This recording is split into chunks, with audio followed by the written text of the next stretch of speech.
refugees in Denmark, in the Danish asylum centers, the ones who are still living at the asylum centers. And this is our agenda. We're going to show you the video first, and then talk about our target group and our problem, and then the methods used for our investigation, and then the interprofessional collaboration problems.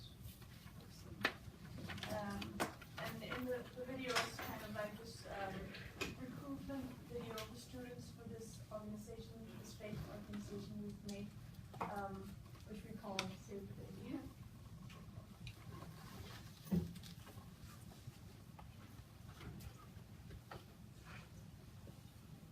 In the last 5 years, 42,283 refugees have crossed the Danish borders and are waiting for asylum. These refugees include a number of pregnant women and new mothers as well. Many of the refugees don't know our Danish system and are often captured in the bureaucratic process of getting help. They don't have the money to get transportation to hospitals and often don't get help until it's too late. Many of these women don't know our professions and therefore they don't know how we as health professionals can help them. For these women, maternal health care isn't as accessible as for the rest of us. The Danish government isn't interested in spending money on refugees. Save the Baby is a volunteer organization where students can help pregnant asylum seekers in the Danish refugee camps. If you're a health student and you want to get some real-life experience in your field, this is your chance to help the people who need it the most. We offer you the opportunity to work in an interprofessional health team and the chance to try out the theories about interprofessional collaboration in real life. The different professions need to work together. We need to learn from each other and together create an interprofessional cooperation. A cooperation where everyone is willing to share their professional identity and knowledge with the other professions.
We are the future health professionals. We are the future who can change the way we cooperate to create a better outcome. Sign up online at savethebaby.dk today if you want to make a difference.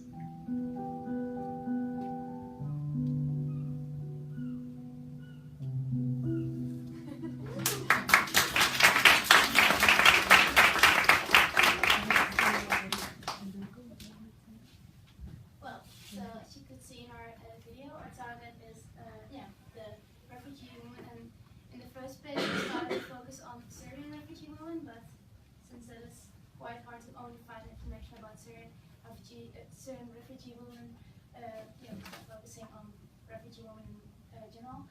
So, they come into refugee camps in Denmark and all over Europe. But we're focusing on Denmark, and we want to see how we can help them the best. Because we spoke to a midwife from Red Cross this week, and she told us about that they only see a midwife and doctor and the nurse that are there standing in the camp.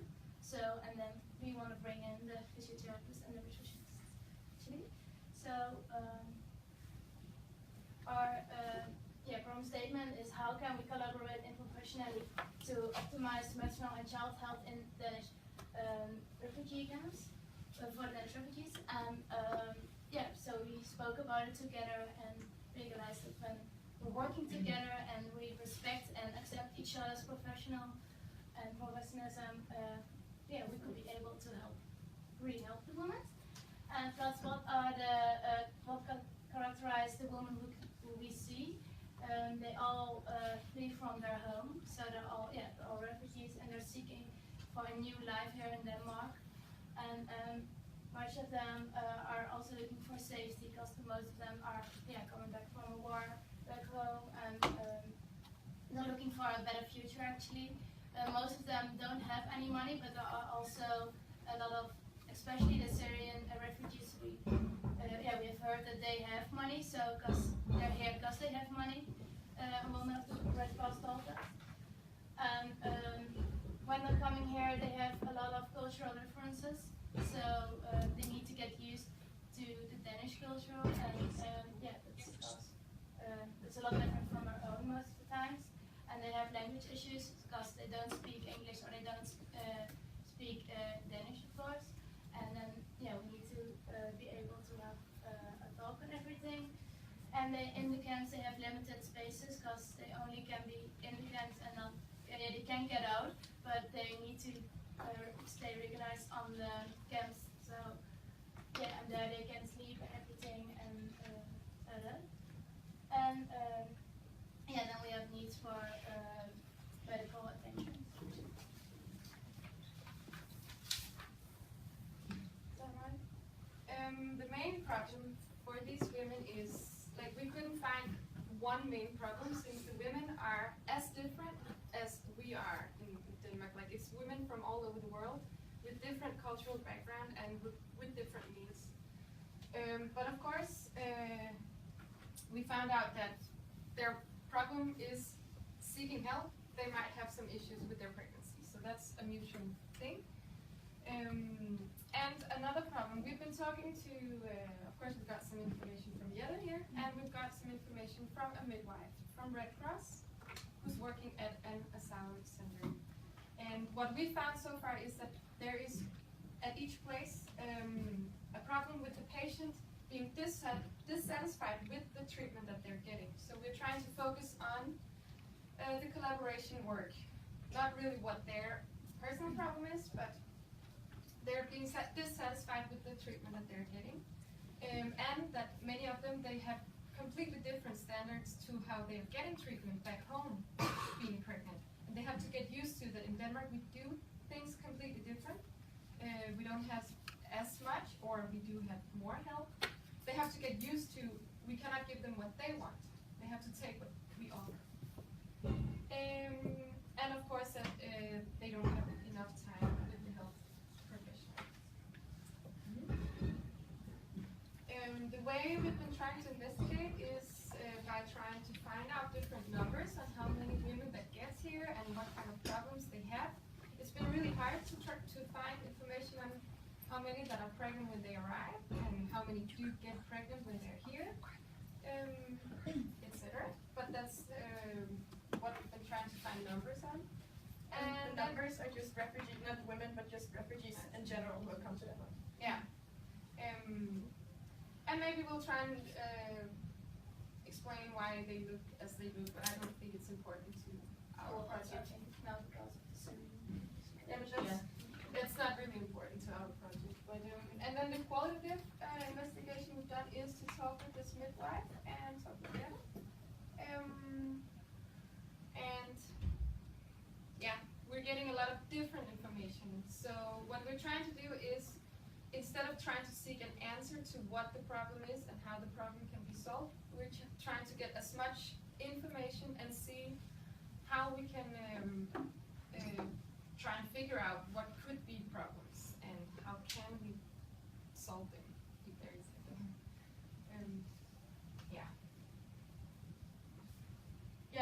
Just also to sum up the information we got from Jette and from the other midwives, like 2 professionals from the same profession, we got completely different answers from them. Like, we've got 2 completely different pictures of how the situation is in Denmark right now. So it's really clear that there's some kind of miscommunication at some point there. So for us, we can't really say what's right or what's not, but just try to look also at this problem that some experience one thing and others experience a completely different thing here in Denmark. But for the interprofessional collaboration problem at the asylum centers right now in Denmark, the professions that are there are nurses and health nurses, and then sometimes doctors and sometimes midwives.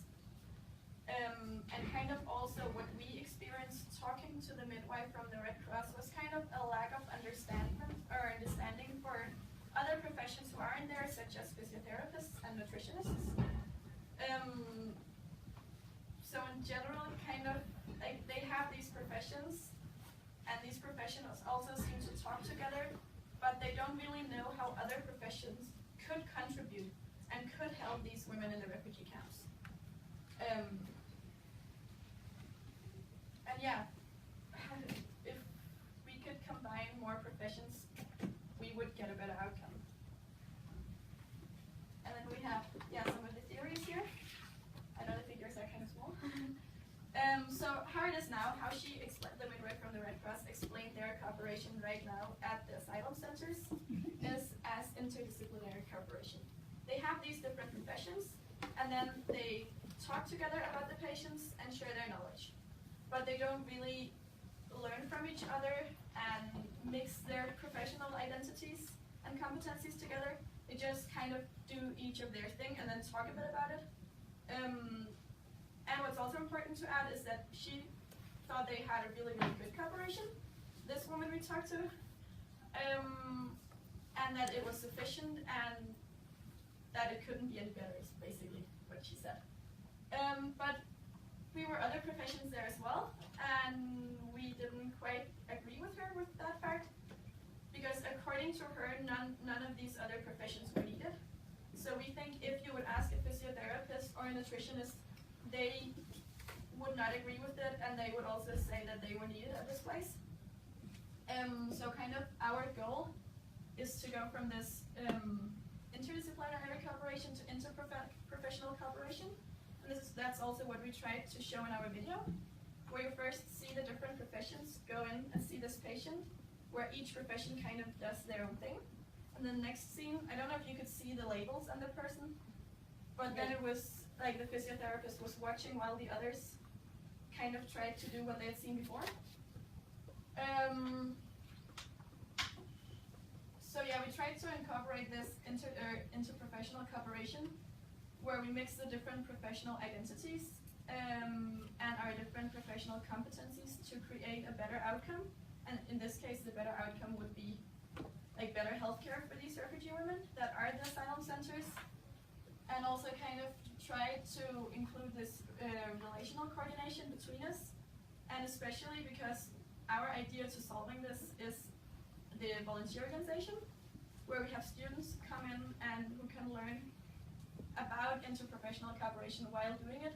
So there it would also be really, really important with this relational coordination, where we have this shared goal, shared knowledge, and where we have the mutual respect and all communicate with each other and kind of mix everything we know to create a better outcome together. And also, as Kamusa Hat is saying, that we learn with each other about each other. So you can't just read on a paper, okay, this is what that profession does, but you have to learn while doing.